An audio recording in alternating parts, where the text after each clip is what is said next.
Yeah, so we're calling this segment Citizen Roy. I took a break from Elite after last week's show and checked out Fleet Week in Star Citizen, which featured an expo event at one of the main cities, showcasing many of the ships and where you could rent and fly any of the ships for free.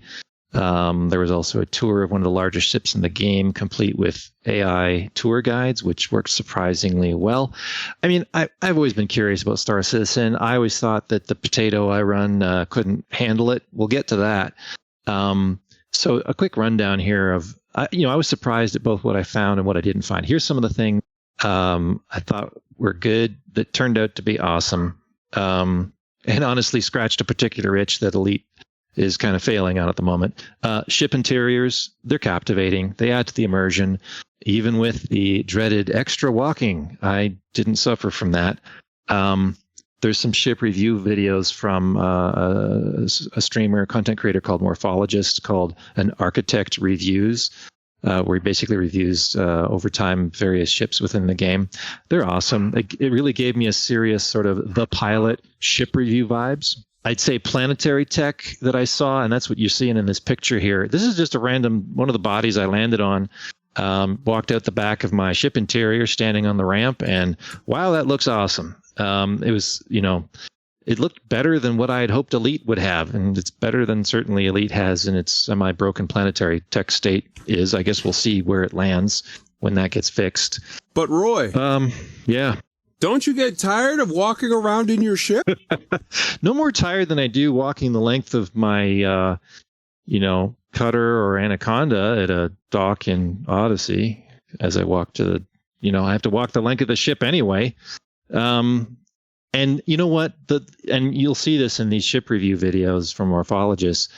Star Citizen has turned ship interiors into an art form. Like, there is a ton of serious design work.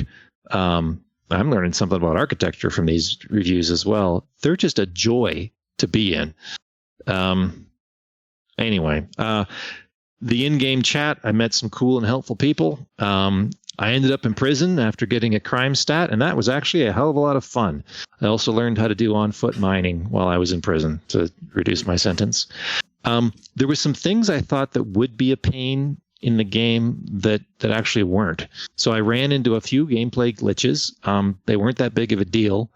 Nothing that broke the game for me or disrupted, anything for any length of time. I've only played Star Citizen since like Monday. So there were some things that I'd heard over the years that I wasn't sure whether were true or not still, but progress is no longer wiped between patches. So it is, quote unquote, worth it to save up for ships and upgrades. So those game loops are starting to have some more substance to them. Right on. I'm currently, not as we speak, but this week while I was playing Star Citizen, playing it on ultra high settings with a GTX 1070 Ti graphics card. Mm-hmm. I'm typically getting high 30s, low 40s frame rates in busy areas, and higher frame rates flying through space. Like, let that sink in for a minute. Like, that was pretty darn good and completely a shock to me based on the sort of modest hardware I run. Let me jump in with this. I want to be very clear. I don't want to mislead anyone. Do not buy Star Citizen if you do not have a solid state drive. I have heard so many nightmare stories. It doesn't matter if you have an older graphics card or you have a less robust system. If you have a solid state drive, you can have fun with Star Citizen. If you don't have a solid state drive, stay away from that game. They have a great tool as well where you can look at a grid and see where your CPU falls along, I think, the y-axis, and where your graphics setup is along the x-axis, and it'll show you examples and frame rates to expect. And it's pretty impressive in how sort of well you can get along with, like I said, modest hardware. It seems to lean almost as much, certainly on the SSD. I'm glad you brought that up. It also seems to lean almost as much on your CPU as it does on the GPU. Anyway, and one of the last things I wanted to touch on, you can switch to the next picture now, Kai. Yes, the game Star Citizen is totally unfinished. But the game loops that are there and playable have a super high attention to detail, and they're fun. RSI, Roberts Space Industries, that's who makes Star Citizen, they also communicate progress to the community through a highly detailed roadmap web page. And there's a snapshot of it up here on the screen where you can open up all those drop-down arrows, and it shows a calendar. And it's although it's calendarized, and I'm very new in the game, they don't there's some sort of process they go through where some of these things, they get to a certain point and then they commit. So they've somehow struck some kind of balance here between showing a fair bit of detail and what their goals are, without in the minutia, committing to every single thing by a certain date.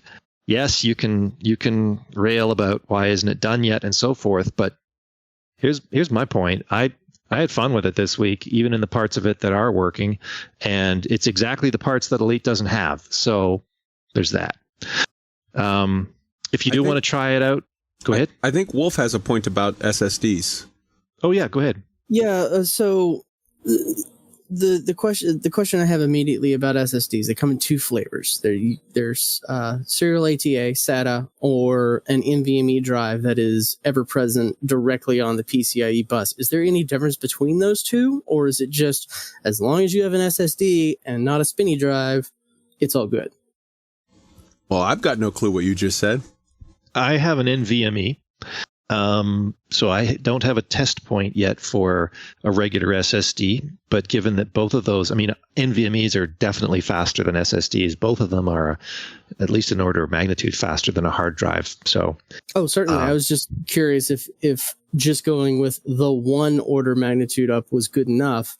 I haven't spec'd NVMe prices lately. I imagine they really haven't done a whole lot different. But I can pick up serial ATA attached, to like a regular, like plug in the cable style drive. Yeah. And they're super cheap right now. Yeah. Yeah. Well, you can't buy a video card, but you can buy all the storage you could ever need. That's true. You know what? I'll ask the folks I run into, because I'm probably going to be back there sometime between now and the next show. And, maybe I'll report back on that. You're probably going to be back there sometime between now and an hour from now. Yeah. Mm-hmm. So, hey, if you want to try it out or tag along, in the show notes, we've got some referral codes you can use to get, it gives you some extra credits if you do decide to, pay for I think the lowest tier is $45. I wouldn't recommend getting anything more than that, because there's all kinds of stuff now you can buy with in-game credits. But there's two codes in the show notes. Kai's code's there, my code's there. Pick one or pick someone else's, whatever. Just get the free stuff that comes with it. Yeah, so. Do not, again, this is the hugest thing, and Roy just said it, but I want to emphasize the hell out of it. Don't buy anything in Star Citizen except the $45 intro package. Everything else you can earn in the game. Don't be that guy that spends $3,000 on spaceships. If you're that guy that spends $3,000 on spaceships, you're going to get butthurt and then be like, oh, it's not coming fast enough. I'm upset. I'm angry. If you just spend the $40, then you're like, okay, they're working on it. Whatever. They're perfectionists. It'll take forever. But it's still fun right now. So, yeah, check it out. It is good, and it's getting better. I obviously can't play Star Citizen because if some of you haven't been with us before, I play on console. I play on the Xbox Series X. And that I have found has put me in a weird position with Elite Dangerous. So I did some soul searching, and I think what I found is really it's been a perfect storm of sucks since pretty much the release of Odyssey. And I think I'm not alone in this. I think a lot of people are feeling the same way. And what I mean by that is, as much as I thought I was ready for it, when Odyssey got released, it hurt. It sucked to watch everybody else play in the game that I've been so white knighting for, so excited to play for so long. It's been delayed. And then boom, there it is. And then it went from that to disappointed that Odyssey wasn't what we all thought it was going to be and hoped that it would be. And then, and of course we don't play on patch day. So we didn't on Xbox. We didn't play on patch day. That's fine. That's all good. But then the firestorm started, and Odyssey was a dumpster fire. And it required another little patch, and that broke it a couple days later. And then another little patch, and that broke it a couple days later. And then patch 1, boom, broken again. The patch a couple days ago, boom, broken again. So even just trying to play on console on Horizons, we're still not able to play the same old game that we've had and been playing for years because of something that we can't touch at all. It's extremely maddening. And then on top of that, I get messages like this one, and I'll quote it. Quote, I'm not going to waste any more time on Elite until well after Odyssey drops on console and all the bugs are fixed. Until then, it'll just be a waste of time and effort watching the community dwindle as it is, unquote. Another message says, I'll come back and try it in 3 to 4 weeks, maybe, but probably not. Those are just 2 examples, and I'm getting messages like that all the time. It's not good on the console side right now, and it's put me in a weird spot. I love Elite Dangerous. I've got 4,000 hours into it. I've got all the grinds done. I've got everything done in the game that there is to do, really, and I still play it. I'm finding reasons to play. I'm building new ships. I'm doing whatever I can. But it's just put us in a weird spot, and because of that, Roy's been playing Star Citizen. Well, a few days before Odyssey dropped on Xbox, well, on everything, the remastered version of the Mass Effect trilogy dropped, and I've been playing that.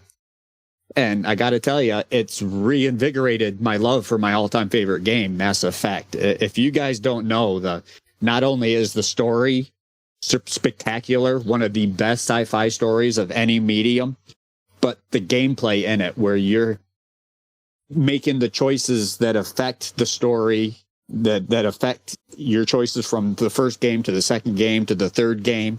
You have the cut scenes with the conversations that transition so fluidly into movie action, sci-fi, gunplay, and everything like that. It's just a load of fun, and that's actually scratching an itch that I don't get with Elite Dangerous. I just wish FDev would get things together. There's no game that scratches the itch that Elite Dangerous does, and people on console are hungry for it. And if another game were to come out that could compete with Elite Dangerous with the flight model that Elite has and the depth that Elite has, but actually put more content in a little quicker, Elite would be in big trouble in that regard from console. But I just wish FDev would get to it. And today was a little more enthusiastic, I guess, when I saw that in July they're going to start focusing on consoles. And that'll help PC in the long run, because they're going to have to do a metric shit ton of optimization to get it to run smoothly on the consoles, and then they can put that to the PC as well. But that's the first time we've heard anything about the console development in months, and that was a little bit refreshing. So a little bit of hope for the future, but right now the console community is kind of treading water, so to speak.